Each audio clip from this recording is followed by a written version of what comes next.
morning, students. How are you all? I hope you all are fit and fine and doing science work regularly. Day before yesterday, we discussed about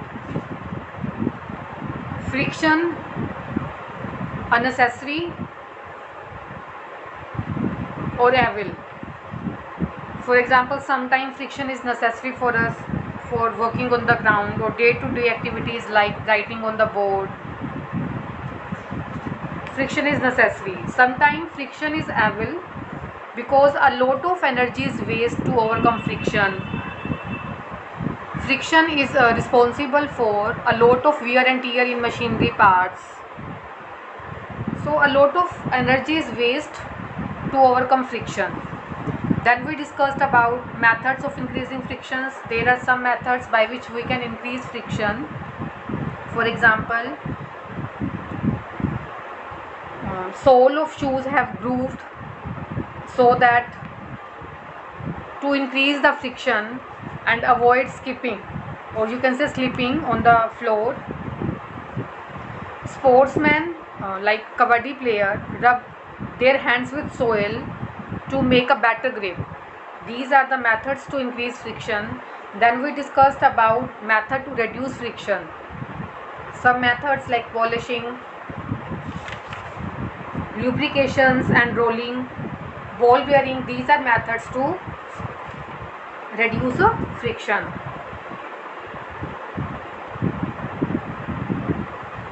In that topic we discussed that friction occurs when solid object move on solid surface. But now one question arises in our mind, that what happens when object moves through air or in water. बेटा जो last हमने किया था उसमें सिर्फ यही बताया था कि फ्रिक्शन जब कोई दो ऑब्जेक्ट, मतलब ऑब्जेक्ट भी सॉलिड है, सरफेस भी सॉलिड है, तो सॉलिड ऑब्जेक्ट जब सॉलिड सरफेस के कांटेक्ट में आएगा तब जो फ्रिक्शन एक्ट कर रहा था उसको हम बोल रहे थे फ्रिक्शन. उसके फिर हमने मेथड्स बताए फ्रिक्शन को हम किस तरह से रिड्यूस कर सकते हैं, किस तरह से फ्रिक्शन को हम इंक्रीज़ कर सकते हैं. बट अब हमारे माइंड में क्वेश्चन आ रहा है, क्या फ्रिक्शन सिर्फ सॉलिड सरफेस पे ही होता है, लिक्विड या फिर एयर में फ्रिक्शन अक्कर नहीं करता? तो आज हम जो डिस्कस करेंगे, this is our main topic, that is fluid friction.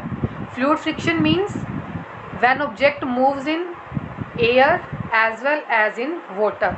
मतलब जब कोई ऑब्जेक्ट वाटर या एयर में मूव करेगा तब भी उसके ऊपर फ्रिक्शन एग्जिस्ट करेगा. Air also exert a force of friction even though air itself is very light and thin. देखने में तो हमें लगता है कि एयर बहुत लाइट है, थिन है, तो ये फ्रिक्शन को एक्सर्ट नहीं करेगी, बट एयर भी रेजिस्ट करती है. रेजिस्ट मीन्स अपोज करेगी. For example, if an object is moving then air resist it. Resist means oppose करना. एयर क्या करती है, ऑब्जेक्ट के मोशन को अपोज करेगी और उसको स्टॉप करने की कोशिश करती है. Thus we can say that fluid means liquid as well as gases. These also exert force of frictions. So force of friction in case of fluid depends on the nature of fluid, shape of moving object and speed of the moving object. आपने जब solid का example लिया था बेटा, तो आप solid के case में बता रहे थे कि फोर्स ऑफ फ्रिक्शन जो है वो एरिया पे डिपेंड नहीं करता. But in case of fluid friction depends on the area of contact. Fluid friction जो है वो एरिया पे डिपेंड करेगा, शेप पे डिपेंड करता है, shape of moving object, speed पे. अगर स्पीड ज़्यादा होगी तो फ्रिक्शन ज़्यादा होगा, एज वेल एज नेचर. तो आपने जो 3 पॉइंट बताए, these points are very important. Question किस तरह से आएगा, force of friction in a fluid depends on nature of fluid, shape of moving object and speed of the moving object. If speed is larger then there will be more fluid friction, and if area of contact is large then fluid friction will be large, and also it depends on the speed of moving object. You can understand this topic by activity 6. Look at this activity. Take 2 large sheet of aluminium foil of same size and same shape. आपने करना क्या है बेटा, 2 aluminium foil लेनी है आपको, aluminium foil paper of same size and same shape. अब first को आप क्या करोगे, क्रम्बल कर दोगे। क्रम्बल मीन्स फोल्ड कर दोगे like this. Look at this, ये आपने क्या किया, शीट को क्रम्बल कर दिया।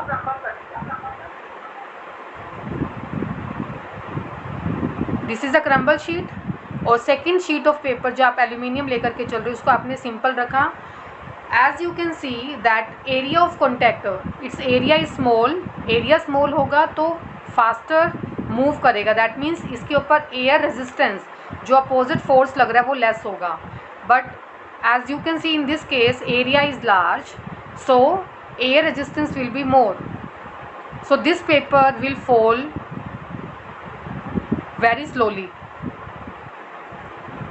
सेकेंड शीट का एरिया ज़्यादा है तो ये क्या करेगा, बड़ी धीरे से स्लो करता है, मतलब स्लोली नीचे गिरेगा। बट जो क्रम्बल शीट है, क्रम्बल शीट जल्दी से नीचे गिर जाती है। You can do this activity just now और after the your zoom class. We thus realize that fluid friction can be reduced to a greater extent by adjusting the shape of bodies। तो आपने क्या बताया कि fluid friction को आप adjust कर सकते हो, कैसे, by adjusting the shape of bodies। Shape के ऊपर बेस्ड करता है फ्लूइड फ्रिक्शन। और आपने बेटा 6th-7th क्लास में किया भी था दैट फ्लूइड फ्रिक्शन जो है, फॉर एग्जांपल जैसे बर्ड्स हैं, फिशेस है, they move in fluid. Birds क्या करते हैं, एयर में मूव करते हैं, फिशेस वाटर में मूव करती हैं और उनकी स्पेशल शेप होती है। And these special shape loss less energy in overcoming fluid friction. ये स्पेशल शेप की वजह से फ्लूइड फ्रिक्शन कम होगा और एनर्जी का लॉस भी कम होता है इनके अंदर, और इजीली बर्ड्स एंड फिश जो हैं वो मूव कर पाती हैं एयर एंड वाटर में।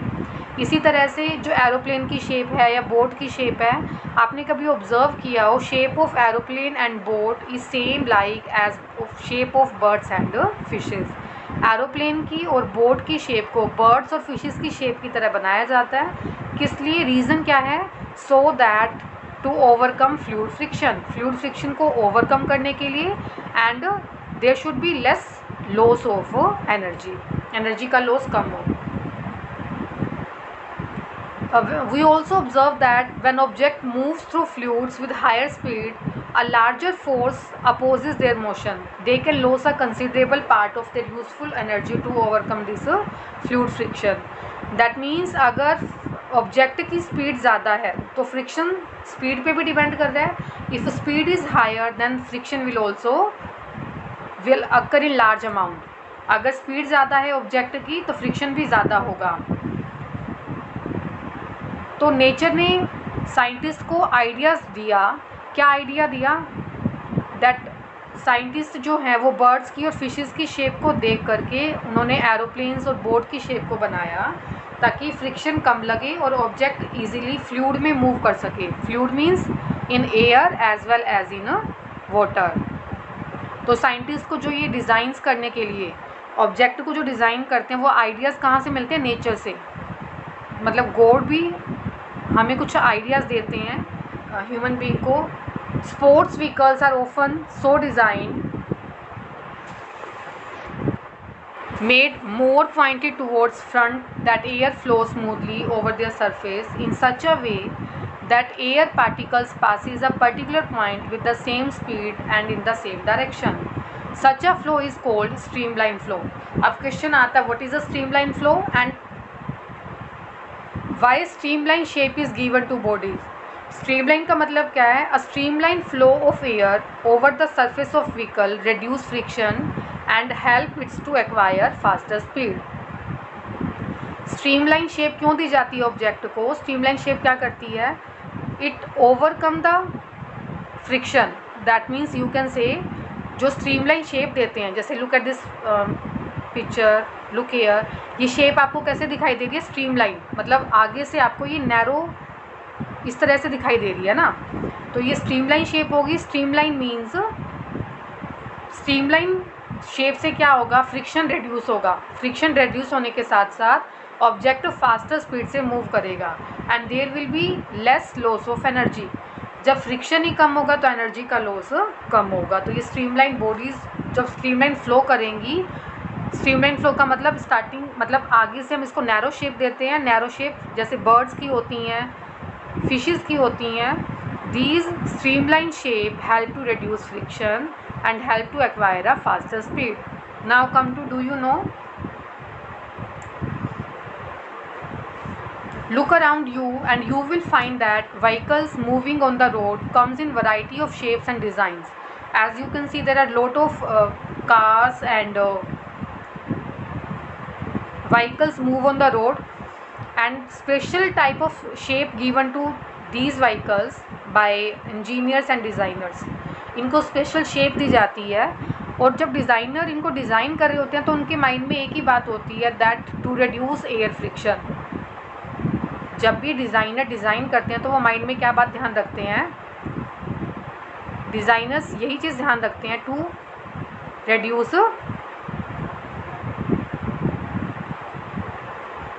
Affect of air frictions. मतलब जब भी कोई ऑब्जेक्ट रोड पे मूव करेगा तो फ्रिक्शन कम हो. Racing car which have to move really fast. आपको पता है कि रेसिंग कार की अलग से शेप होती है. Look at this picture, this is a racing car, और इसकी शेप जो नॉर्मल हमारी कार्स होती हैं उससे अलग है. अलग शेप क्यों दी जाती है, बिकॉज जो रेसिंग कार है वो बहुत फास्टली मूव करती हैं, और फास्ट मूव कब कर पाएंगी, जब एयर फ्रिक्शन लेस होगा. एयर फ्रिक्शन लेस होने के लिए इनको स्पेशल स्ट्रीमलाइन शेप दी जाती है to lower the air resistance to a very low values. This enables these cars to move really fast. Special shape से क्या होगा, फ्रिक्शन लेस होगा. फ्रिक्शन लेस होने की वजह से ऑब्जेक्ट जो है वो ईजिली मूव कर पाएंगे. So today your work is read chapter 5, mainly about fluid friction, on which factor fluid friction depends, and you can do this activity. Take aluminium foil, crumbled one sheet and another sheet will remain in same position. Then you will observe that crumbled paper will move faster because air resistance will be less in this case. Then you can learn about streamline shape and streamline flow. Why streamline shapes are given to object? Because streamline shape help to move faster the object and reduce air friction. And try to frame extra question answer beta. Thank you and have a nice day.